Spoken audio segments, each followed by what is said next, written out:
What's up, everyone? Welcome to the video.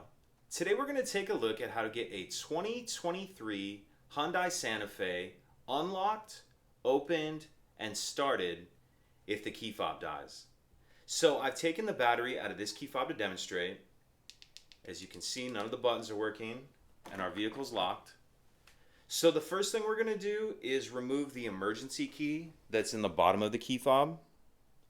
That's done by pressing this release on the back of the fob that my thumb's on, and the emergency key will pull out like that. We'll just hang on to that. Now we're going to take a look at the driver's door handle. We're going to remove this piece right here, and how we're going to do that is open the door handle like this. Then I'm going to get my finger behind there, and you'll kind of feel there's a space, and you just push on it, and you can kind of see my finger coming through that hole. And then this actually stays attached, but it'll just kind of come loose and then turn like that, and then you can let that go back down.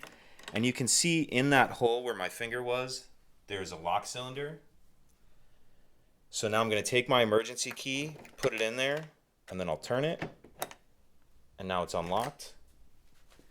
Now normally I would wait until I was done to put this cap back on, but let's go ahead and take a look at how to put this back on. So you can kind of see there's this little tab right here that'll just slide in there and then it'll snap back on there. And again, you don't have to do that until you're done. Just wanted to show you.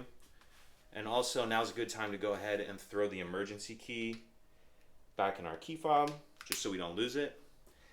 Now, as soon as we open the door, the alarm's going to start going off. How we're going to stop the alarm is we need to start the vehicle.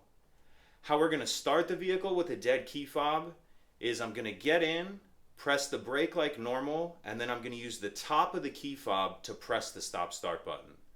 And that's going to start the vehicle, and once the vehicle starts, the alarm will go off. I'm going to show all this to you. I'm just going to be going kind of quickly, and the alarm's going to be loud. All right, let's go ahead and open it.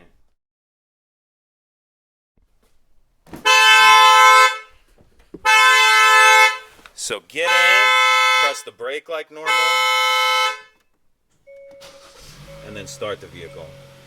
And as you saw there, once the vehicle starts, the alarm will go off and you'll be ready to drive as normal. And then you'll just need to replace the battery in your key fob as soon as you can. If you have any questions, please let me know. If you could take a second to like and subscribe, it helps us out and I'd appreciate it. Thank you.